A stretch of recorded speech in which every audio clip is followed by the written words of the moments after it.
ishni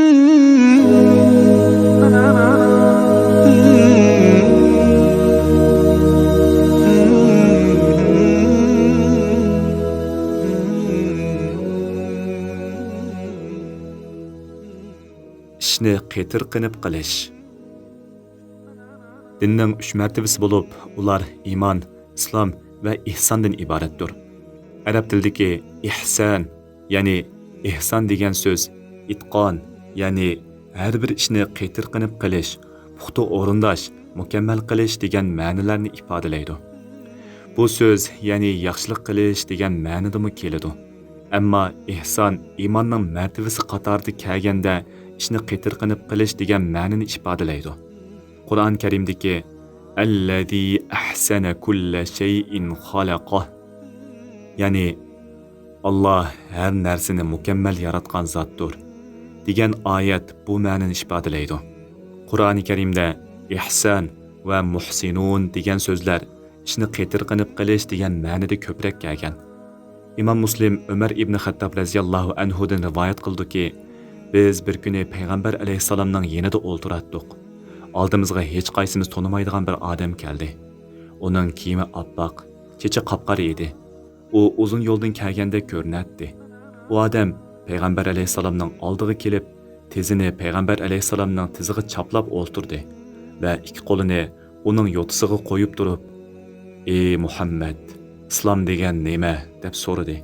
Payg'ambar alayhissalom uningga islom Allohdan boshqa hech bir iloh yo'qligiga, Muhammad alayhissalomning Allohning payg'ambari ekanligiga guvohlik berish, namoz o'qish, zakot berish, Ramazonda roza tutish va qurbiyatsa haj qilishdir deb javob berdi.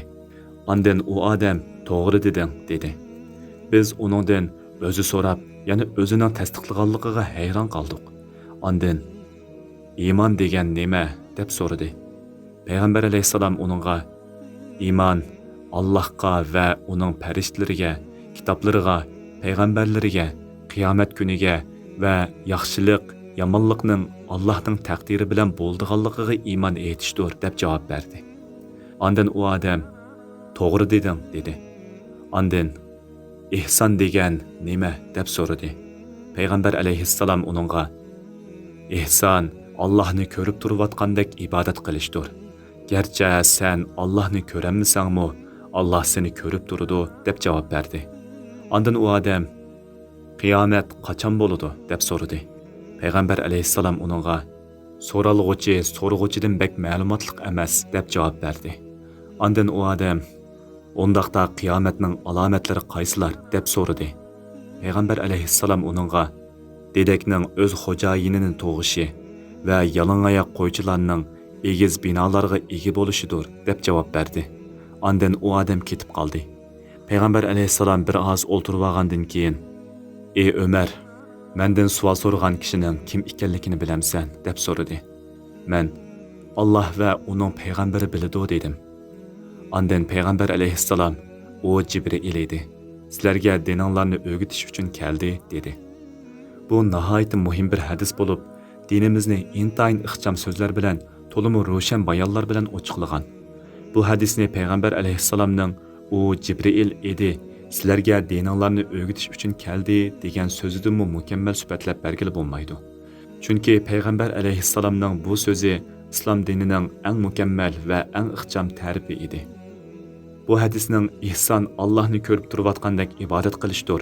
Gerçi sen Allohni ko'ranmasangmi, Allah seni ko'rib turadi degan qismida ibodatlar tilga elingan bo'lsa-mu, u din va dunyolik barliq amallarni o'z ichiga oladi.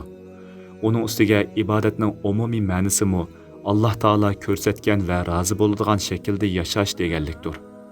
Buningga asosan mazkur hadis shuni ifodalaydi-ki, odam ibodatni Alloh taolo meni ko'rib turibdi, men uning huzurida turibman degan e'tiqod bilan qilgandek, din va dunyolikqa munosabatlik har qanday bir ishni shunda qetirqinib qilishi, har vaqt Alloh taolaning o'zini kuzatib turadiganligini bir minutmi esidan chiqarmagan asosda ish ko'rishi lozim. Bu hadisda bayon qilingan islom, iymon va ihson qatorliq uch cho'ng haqiqat dinimizning uch cho'ng martabasi bo'lib, Alloh taolo insonning dunyo va oxiratlik baxt saodatini mushu uch ishga bog'lagan. Bu üç martaba o'ttirisida zich munosabat bor. Mümin odam har bir ishni Alloh taolo meni va qilayotgan ishimni ko'rib turibdi degan e'tiqod bilan, chin ixlosi bilan qaytirqinib, voyaga yetkazib qiladigan bo'lsa, u mu'minlikning eng yuqori pallasiga yetgan odam bo'ladi.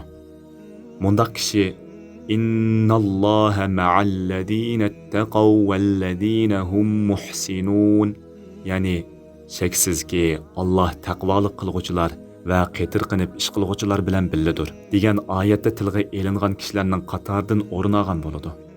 Alloh taolo bu oyatda har bir ishni qaytirqinib qilguvchilar bilan o'zining billa ekanligini bayon qilgan bo'lib, Alloh taolo o'zi bilan billa bo'lish martabasiga yetgan bandalarni himoya qiladi, qo'g'daydi va ularga yordam qiladi. Muhsin, ishni qaytirqinib qilguvchi degan sifat mu'min degan sifatdan xos sifat bo'lib, har qanday muhsinni mu'min degili bo'ladi. Ammo har qanday mu'minni muhsin degili bo'lmaydi. Chunki musulmon odam mu'minlik martabasiga yetgandan keyin taqvolik va muhsinlik martabasiga yetgan vaqtida ondan Alloh taolaning muhabbatiga sazovor bo'ladi. Vallohu yuhibbul muhsinin. Ya'ni Alloh qaytirqinib ish qilguvchilarni yaxshi ko'radi. Qur'oni Karimda bu ma'noda kelgan oyatlar ko'p uchraydi. Ammo Alloh musulmonlarni yaxshi ko'radi yoki mu'minlarni yaxshi ko'radi deydigan birmi oyat yo'q. Bu deganlik Alloh taolo mu'min musulmonlarni yaxshi ko'rmaydi deganlik emas albatta.